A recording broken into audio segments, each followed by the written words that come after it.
Bien, bonjour à toi et bienvenue dans notre nouvelle épopée entrepreneuriale. Aujourd'hui, je vais consacrer cette saison à ce que j'appelle la force de vente.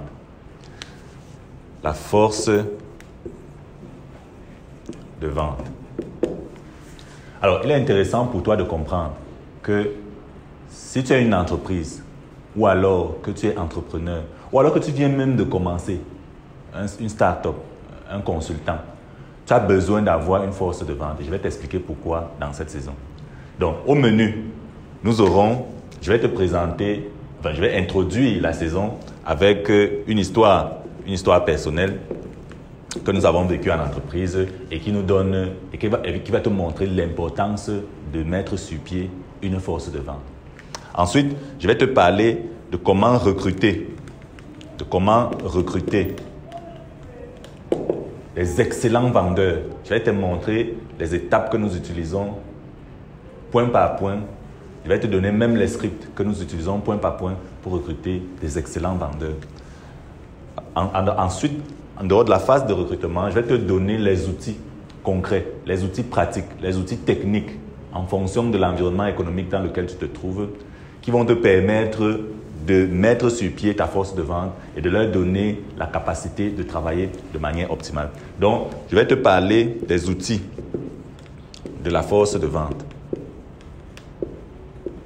Donc, nous irons directement dans des outils concrets, nous irons dans des outils pratiques, nous irons dans des outils qui vont t'aider à mettre sur pied ta force de vente et à leur donner le matériel de travail nécessaire pour travailler de manière optimale. Ensuite, je vais te parler des systèmes d'attraction clientèle, système d'attraction clientèle. Alors, il est très important que lorsque tu mets sur pied une force de vente, que tu aies un système d'attraction clientèle. Je vois les gens mettre sur pied des forces de vente et compter sur la bonne ingéniosité des vendeurs pour pouvoir trouver les prospects, pour pouvoir trouver des clients et pouvoir aller leur chercher du business. Je pense que c'est une idiotie. Je pense que c'est une idiotie de recruter des gens et de les laisser à leur compte ou alors de les mettre en route pour qu'ils aillent chercher les clients et les prospects. Aujourd'hui, au XXIe siècle, tu n'as plus besoin de ça. Il y a des mécanismes d'attraction clientèle qui peuvent te permettre et qui peuvent nourrir ta force de vente de prospects de manière systématique. Donc, je vais te montrer comment mettre sur pied ces systèmes d'attraction clientèle, que ce soit sur le plan digital ou que ce soit sur le plan non digital. Parce que même hors ligne, tu peux toujours mettre sur pied des systèmes d'attraction clientèle que je vais te montrer dans cette saison. Ensuite, je vais te montrer comment est-ce que tu coaches et tu entraînes ton équipe de vente, ta force de vente, de manière à ce qu'elle soit de plus en plus performante. Donc, on va travailler sur le coaching. Sur le coaching et sur le training de la force de vente. Coaching et training de la force de vente. Il faut savoir que si tu as recruté un commercial, si tu as recruté un vendeur dans ton entreprise pour qu'il vende, pour qu'il propose tes produits, tes services à des gens, tu dois lui donner les compétences qui vont avec. Tu ne dois pas le laisser divaguer dans ton entreprise. Tu ne dois pas le laisser perdre du temps dans ton entreprise parce qu'il n'est pas compétitif, parce qu'il n'est pas compétent. Parce que la plupart des autres entreprises mettent sur pied des stratégies extrêmement puissantes pour avoir des clients de manière systématique. Si ton vendeur n'est pas assez compétent pour faire ce genre de travail, il ne va pas durer longtemps et puis ton entreprise va fermer. Donc, il y a des compétences clés qui sont extrêmement importantes que je vais t'apprendre dans comment coacher ton équipe de vente. Ici, il sera question, par exemple, de leur apprendre le copywriting. Donc, tu vas leur apprendre comment écrire, et c'est moi qui vais t'apprendre ça, bien sûr. Je vais t'apprendre comment leur apprendre justement à écrire des pages de vente, à écrire des mails à froid, à écrire des lettres d'attraction clientèle qui ramènent les prospects vers toi. Tu vas leur apprendre l'art oratoire. L'art oratoire, très important. Donc, tes vendeurs doivent être capables de se placer là et de présenter ton entreprise et de présenter tes produits et tes services. Et tes vendeurs doivent être capables de négocier les prix. Donc, tu vas leur apprendre l'art de la négociation. Négociation. Alors, c'est vrai que nous allons faire des saisons particulières sur toutes ces compétences, mais dans le cadre de cette saison, je vais t'introduire à ces arts-là, à ces sciences-là, à ces compétences-là, pour que tu puisses déjà les mettre en pratique et les enseigner à ta force de vente. Tu vas leur apprendre l'art de l'organisation. L'organisation. Tu vas voir que la plupart des vendeurs ne sont pas bien organisés. Ils ne savent pas bien utiliser son temps. Je vais te donner des techniques et des systèmes de productivité que tu peux simplement leur donner. Je vais te montrer comment organiser ta force de vente de manière à ce qu'elle travaille de manière optimale. Donc, il y a d'autres compétences, comme par exemple la vente directe. Donc, la vente directe. Donc, je vais te montrer ce que j'appelle chez nous les 7 étapes d'une vente parfaite. Une fois que tu sauras ces 7 étapes, c'est un système disons, je vais appeler ça un système de manipulation de masse qui va te permettre de vendre n'importe quoi à n'importe qui. Il serait intéressant que tu enseignes ce système à tous tes vendeurs de manière à ce qu'ils soient des gens performants. Donc, ces compétences-là sont des compétences critiques. Il y en a d'autres que je vais te donner sûrement en fonction de l'évolution de notre saison. Donc, ces compétences sont critiques. Il est nécessaire, important, importantissime que tu les enseignes à tes vendeurs de manière urgente. Donc, si tu ne peux pas faire le coaching toi-même ou tu ne peux pas faire le training toi-même, au moins tu sauras ce qu'il faut leur enseigner. Tu sauras qu'il faut leur enseigner l'oratoire, tu sauras qu'il faut leur enseigner la vente directe, tu sauras qu'il faut leur enseigner le copywriting et tu sauras qu'il faut leur enseigner toutes les autres compétences qui vont leur permettre de grandir.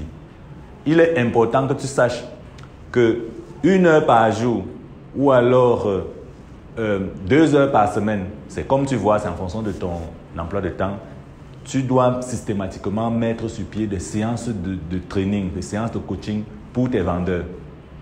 Si tu ne peux pas le faire, tu peux me contacter, tu peux nous contacter en cliquant sur les liens en dessous, prendre rendez-vous avec nous pour qu'on mette sur pied chez toi ta force de vente. Mais ici, tu as besoin de l'information clé.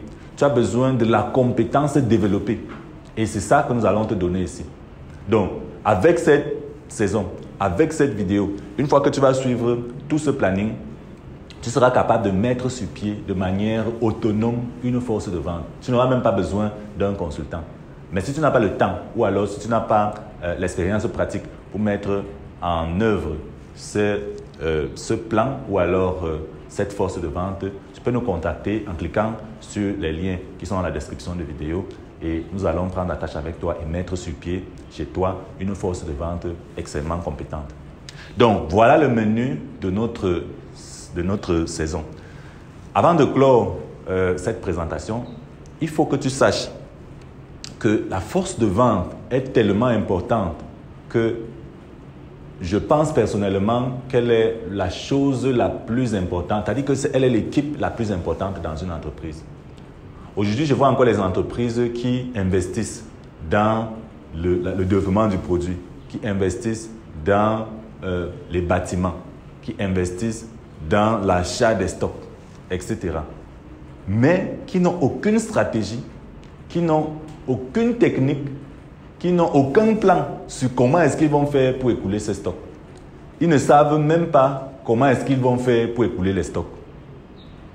Et ils investissent dans les stocks, ils investissent dans la production, ils investissent dans le système, dans la finance, dans l'investissement. Et ils ne savent pas comment est-ce qu'ils vont faire pour vendre. Je ne sais pas pourquoi les gens réfléchissent comme ça, mais je pense que c'est une erreur grossière. Et toi-même, si tu t'es déjà retrouvé dans ce genre d'imbroglio, c'est comme ça que j'appelle ça un imbroglio entrepreneurial, tu dois sortir de là très rapidement.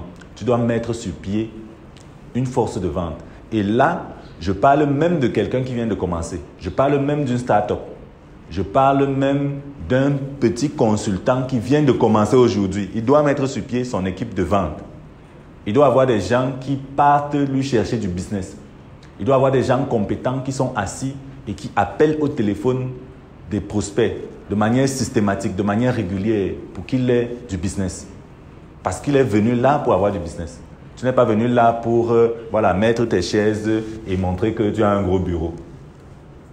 C'est extrêmement important. Donc, à l'issue de cette saison, tu seras capable de reconnaître et d'identifier un vendeur excellent, parce que je vais t'apprendre comment recruter des excellents vendeurs. Tu seras capable de connaître tous les outils dont ils ont besoin pour fonctionner de manière optimale. Tu seras capable de mettre sur pied des systèmes d'attraction clientèle dont ils ont besoin pour avoir les prospects de manière régulière. Tu seras capable de connaître et de comprendre toutes les compétences dont ils ont besoin pour fonctionner de manière optimale. Tu seras capable de leur enseigner ces compétences-là et tu seras capable de contrôler toute ta matrice de vente et de contrôler, in fine, toute ton expérience entrepreneuriale.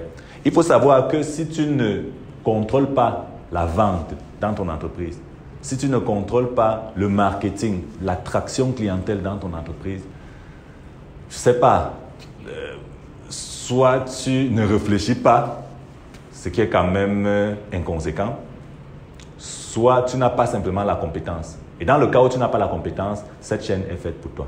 Donc, souscris à tout ce que nous allons faire et moi, je te donne rendez-vous au sommet.